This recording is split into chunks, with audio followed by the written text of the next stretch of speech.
Twin Cities News Talk, AM 1130, Davis and Emmer this morning. Tom and I are standing here with Victoria Jackson. Good morning, Minneapolis. That's where my mom's from and all my relatives, my Norwegian relatives. Really? Yeah. Now, did you never lived there, did you? No, but I wish I did. I love it up there. So where are you from originally? I'm from Miami, Florida, because my mom and dad moved to the heat. They thought that was a fun, exciting paradise, but I think it's a humid swamp. You do? Yeah, it is. Somebody described it to Bob and myself yesterday as stepping into the mouth of a dog. I like that. So, my husband has a job there. That's why I'm there. He's a police helicopter pilot. In Miami? Yeah, he has a lot of action. I like that. Yes, he loves crime. That's why we're there. So, you've been in the entertainment business for many, many years, and most people in the entertainment business are not conservative, but you apparently are. So how did that happen? Well, I was a Christian since I was 6. I was raised in a Southern Baptist home, and I wasn't political until 2007. I'm embarrassed to say I never voted till I was 37. I never thought about it. My home, we never talked about politics. Al Franken said when he grew up, they talked about politics every night at the dinner table. My family talked about the Bible and gymnastics, because my dad was a coach. So I'm an expert on those two things, but not politics. So when I was 18, I said, Dad, who should I vote for? And he goes, anyone with an R next to their name. And I said, why, are they Christians? And he said, no, but they're closer than the D's. And I was like, okay. But, life goes on, and my first political, stirring was when I was walking by the TV, and my husband was watching Fox News, and Clinton was on there saying, it depends what the meaning of the word is. And I did a double take, and I was like, what? This country is being run by morons. I've got to get involved. And so I asked my husband, how do you vote?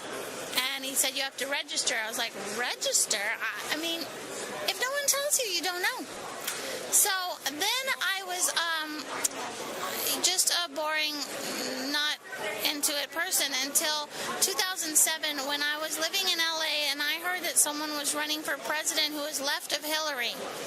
And I was like, Hillary is a socialist. What would be left of Hillary? That would have to be... Now, how did you know that she was a socialist? Communism! How did I know? Well, I saw a movie called Blocking the Path to 9/11 by Citizens United.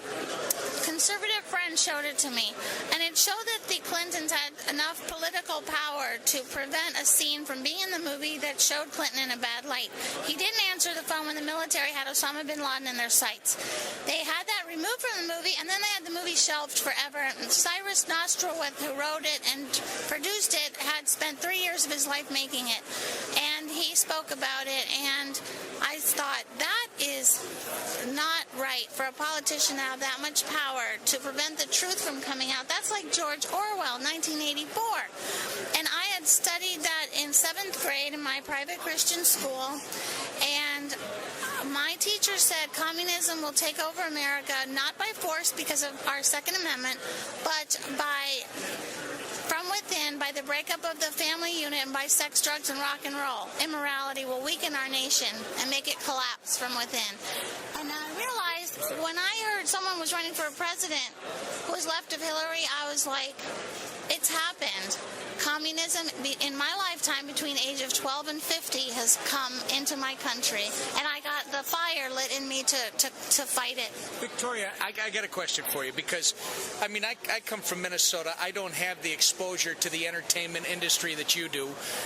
You mentioned Al Franken, who happens to be our senator, but you've got to have a lot of friends who are in the entertainment business who don't, well, they typically work for the other side of the issue. Are they still your friends since you became active? Do you have these debates? Can you tell me why Hollywood, and I'm going to use Hollywood as the designation, why are they so left-minded on these issues? Well, I think the temperament of an artist is to break the rules and think out of the box, maybe. But I I mostly think they're all liberals because they want to be cool and they want to be popular, like in high school. People in high school act and dress like the cool people who are usually hoodlums or bad, just because they want to be in the popular group. I don't think they have a clue what they believe in or what liberal means or what Frank Marshall Davis taught Obama for 8 years as his communist childhood mentor. They don't read about it. They're only out for number one, and their career is their God.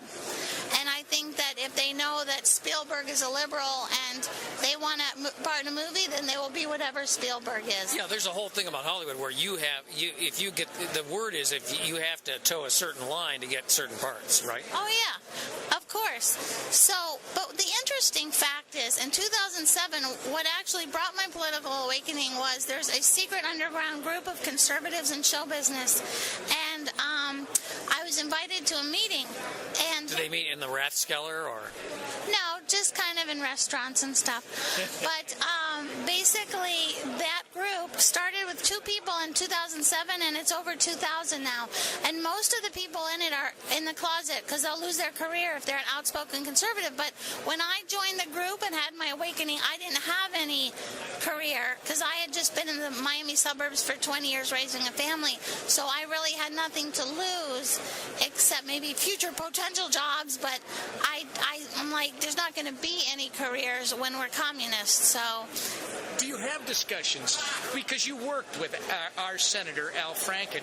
Do you have ongoing discussions with Al at all? I never see my castmates because we're all spread out, in different cities. I think Dana Carvey's coming over to our side because, he does a great. He's a Canadian, isn't he? No. No. I thought he was. But he has recently said some things on the radio that were against Obama, and I think he's waking up. And John Lovitz, he was in my cast, and he just woke up. He voted for Obama, and he's a Democrat, and he just went on TV and said Obama's a liar. I chose the wrong guy, and so my cast is slowly coming over to our side, and that's good. It is good. Now, Romney Ryan, a moderate Republican, and Ryan is also somewhat moderate. He is? Yeah. So how does that come down on the conservative side? Well, I would like Santorum, Bachmann, and Palin to be the president, but I think that the overall feeling is if you get like a moderate, you can win over the independents, blah, blah, blah. I mean, do you think that's a good strategy? You know what that's called? You know what I say? It's called a hang me last strategy. Just hang me last. I'll be with you. We had somebody explain that to us. You work with the other side, right? Because they're not going to take you out first. It doesn't work, ultimately. But anyway, what do you call it? No, it doesn't. You should believe in what you believe in strongly and truthfully and not be lukewarm. Jesus said, if you're neither cold nor hot and you're lukewarm, I'll spew you out of my mouth. I say that all the time. Yeah, you two have By the way, it's a good thing that Muslims are mostly lukewarm or we'd all be dead. Victoria, thank you very much. It's a pleasure to meet you. Thank you. Yeah. Bob? Yeah, thanks. Great talking to you. You too. Oh, I have to plug 2 things. Yes. I wrote a book called Is My Bow Too Big? My bow. And it says how I went from SNL to the Tea Party. It comes out September 14th. And also I have a show called VictoriaJacksonShow.com. Okay. All right. Can't wait. And we're going to have to talk to you again about this secret group of conservatives in Hollywood. Well, I want to go to the meeting. We want to know more about that. Absolutely. All right, thank you. You're welcome. We'll see you later. Twin Cities News Talk, AM 1130, Davis and Emmer, live from the RNC. Back shortly.